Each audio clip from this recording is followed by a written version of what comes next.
وبركاته waan salaamay aniga mukhtaar oo magaalada Birmingham mar kale kulay ayama waa ka yara maqnaa in yar inaan kasoo noqdo arrimihii kooda hadlo way jireen bas maanta waxay u soo celiyay wasiirada la magacaabayo ninkii aan lahaa doorta oo magacaabo de Muuse Biixi Cabdi madaxweyne ninkan madaxweynaha noqday Somaliland noqday kii shanaad ah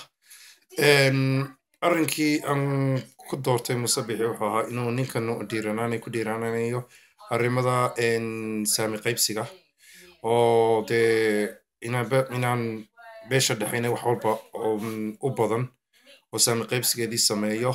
kolay odayaal baa jira dad badan oo la hadlaya kule dee inta reerkeenii qaybtoodiisii steekoodiisii xaqoodiisii ana waxaan leeyahay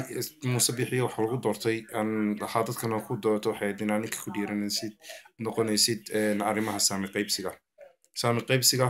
inaad ku dhiiratid oo gobolada bariga iyo galbeedka siisid intoodii xaqoodii u lahaayeen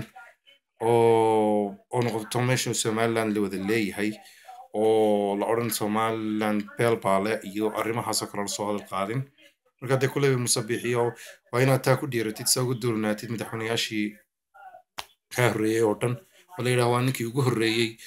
oo lagu xuso waliga 5 sanadood 10 sanadood hadaa lagu doorto 5 kalaba hadaa lagu doorto dib lagu doorto idan noqotay ninkii ku guuleystay marka Muuse Biixi intaas ku leeyahay saami qaybsiga inta aan ku dadaal marka wada arkaysa ixtiraam baa lagu siinaya ka galbeed jooga ka bari jooga ka bartamaha jooga mid walba ixtiraam baa ku siinaya xalalay ninkan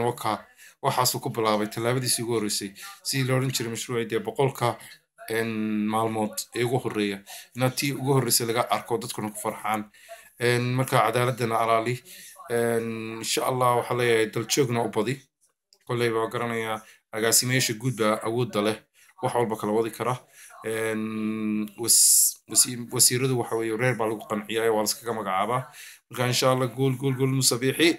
إن شاء الله إلى هوشنا كوف ذي أبي علصته وأجهي قفل بمدحوينا والبمركم مقعبي دولتي سيسو مقعبي يوسير دي وتبت أقوين باتشرتا ضد بدن بالعلوبي ضد بدن بالساحيبية ضد بدن باكن حياة ضد بدن باكفر حياة أحاصر روح بماها ذي مهمة حويه عدالة سكودي جديد يسامي قيبسها السلام عليكم ورحمة الله وبركاته.